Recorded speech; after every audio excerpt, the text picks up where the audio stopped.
ನಮಸ್ಕಾರ ಗೆಳೆಯರೇ, ಎಲ್ಲರಿಗೂ ಬೆಳಗಿನ ಶುಭೋದಯಗಳು. ಮೊದಲಿಗೆ ವಿಘ್ನ ವಿನಾಯಕ ಗಣೇಶನಿಗೆ ವಂದನೆಗಳು. ದಯವಿಟ್ಟು ಈ ವಿಡಿಯೋಗೆ ಲೈಕ್ ಮಾಡಿ ಮತ್ತು ಶೇರ್ ಮಾಡಿ. ಏಪ್ರಿಲ್ 2025 ಮೀನ ರಾಶಿ ಭವಿಷ್ಯ. ಏಪ್ರಿಲ್ ಮಾಸಿಕ ಜಾತಕ 2025 ಪ್ರಕಾರ ಮೀನ ರಾಶಿಯಡಿಯಲ್ಲಿ ಜನಿಸಿದವರು ಏರಿಳಿತಗಳನ್ನು ಅನುಭವಿಸುತ್ತಾರೆ. ನಿಮ್ಮ ವೃತ್ತಿಜೀವನದ ವಿಷಯದಲ್ಲಿ ಈ ತಿಂಗಳು ನಿಮಗೆ ಅನುಕೂಲಕರವಾಗಿರುತ್ತದೆ. ಏಪ್ರಿಲ್ 3ರಂದು ಮಂಗಳವು 5ನೇ ಮನೆಗೆ ಚಲಿಸುತ್ತದೆ. ಇದು ಉದ್ಯೋಗವನ್ನು ಬದಲಾಯಿಸುವ ಅವಕಾಶವನ್ನು ಹೆಚ್ಚಿಸುತ್ತದೆ.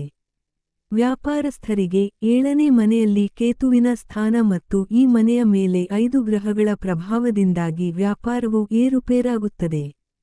ವಿದ್ಯಾರ್ಥಿಗಳಿಗೆ ಈ ತಿಂಗಳು ಬಹುಶಃ ಸವಾಲುಗಳಿಂದ ತುಂಬಿರಬಹುದು.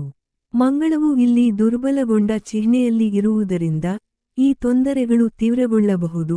ಗಮನದ ಕೊರತೆಯಿಂದಾಗಿ ನಿಮ್ಮ ಅಧ್ಯಯನದಲ್ಲಿ ಮತ್ತಷ್ಟು ಅಡಚಣೆಗಳು ಉಂಟಾಗಬಹುದು. ಈ ತಿಂಗಳು ಕೌಟುಂಬಿಕ ಜೀವನದಲ್ಲಿ ಏರಿಳಿತಗಳನ್ನು ತರುವ ನಿರೀಕ್ಷೆಯಿದೆ. ಮಂಗಳವು ತಿಂಗಳ ಮೊದಲ 2 ದಿನಗಳಲ್ಲಿ 4ನೇ ಮನೆಯಲ್ಲಿರುತ್ತಾನೆ. ಇದು ಕುಟುಂಬ ಜೀವನದಲ್ಲಿ ವ್ಯತ್ಯಾಸಗಳನ್ನು ಉಂಟುಮಾಡಬಹುದು. ಪ್ರಣಯ ಸಂಬಂಧದಲ್ಲಿರುವವರಿಗೆ ಈ ತಿಂಗಳು ಕೆಲವು ಏರಿಳಿತಗಳನ್ನು ಹೊಂದಿರುತ್ತದೆ. ವಿವಾಹಿತರಿಗೆ ಮಂಗಳವು ನಿಮ್ಮ 5ನೇ ಮನೆಗೆ ಪ್ರವೇಶಿಸುತ್ತದೆ. ಇದು ನಿಮ್ಮ ಮತ್ತು ಸಂಗಾತಿಯ ನಡುವೆ ಆಗಾಗ್ಗೆ ಅಹಂಕಾರದ ಘರ್ಷಣೆಗೆ ಕಾರಣವಾಗಬಹುದು.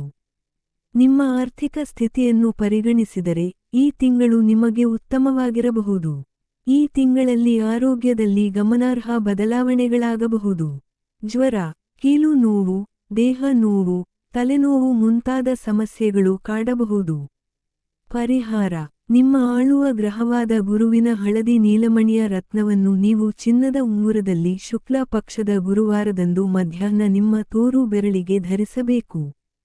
ದಯವಿಟ್ಟು ಈ ವಿಡಿಯೋಗೆ ಜೈ ಶ್ರೀ ಬನಶಂಕರಿ ದೇವಿ ಎಂದು ಕಮೆಂಟ್ ಮಾಡಿ.